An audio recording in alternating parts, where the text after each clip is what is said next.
talk to you as part of our 25th anniversary video series, the years 1995 and 1996. And you'll probably notice I'm not sitting in my usual spot in my home office. I'd love to tell you this was my home office.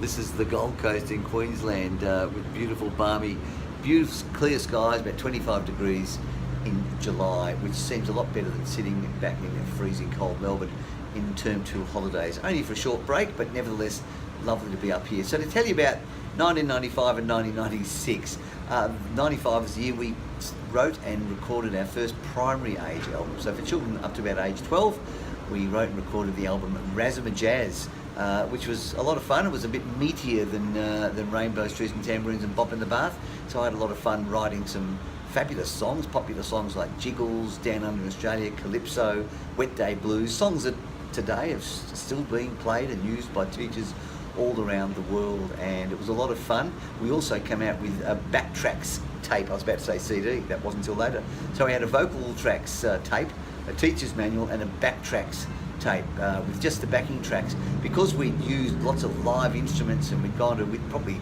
overproduced in some ways, but we wanted the children to be exposed to real music, so we recorded using live instruments wherever possible, and so teachers were able to use the backtracks tape for performances and that kind of thing. So that's become an ongoing thing on our CDs now. We always have backing tracks as well.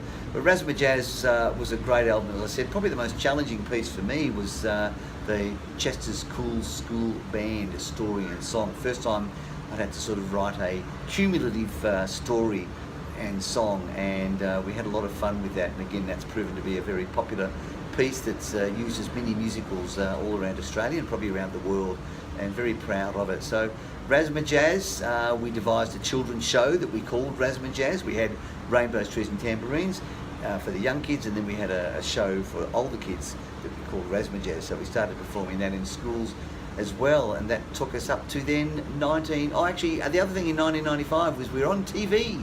Yes, we were famous on Healthy, Wealthy and Wise. They were running a series on, I think it was men with unusual occupations. Well, that was me, dressing up as a clown and crazy conductors and whatever, and doing children's shows. So we had a little clip on Healthy, Wealthy and Wise, which we've got, and you may get to see a little piece of if you're lucky. Perhaps the only thing we cherish more than our pets are our children. So it's not surprising, with more women juggling a career and a family, that childcare workers will be in demand. When you put together families' extra disposable income with the preference for quality time rather than quantity, then you can see products and services aimed at children could prove to be winners too. Davies-Splitter used to have an office job before he started putting smiles on faces for a living. Although he's having lots of fun, he's deadly serious about succeeding in this job.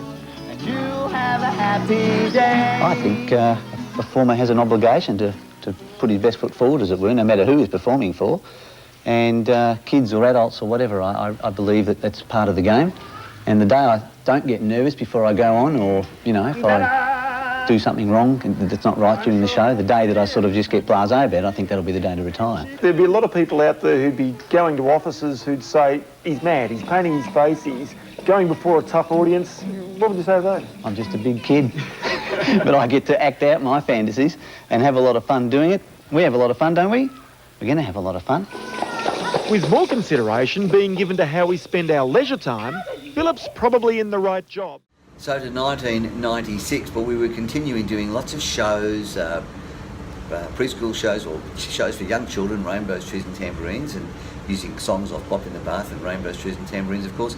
And we were taking our Razzma Jazz show around. I remember going to Traralgon for a few years in a row, doing several big shows there, and took out our friend Jack, and we set up a big sound system there and performed in basketball courts, all the good stuff. But it was a lot of fun, and we were doing more workshops now, and of course we had lots of songs, lots of albums. People were really getting to know our music, so it was great.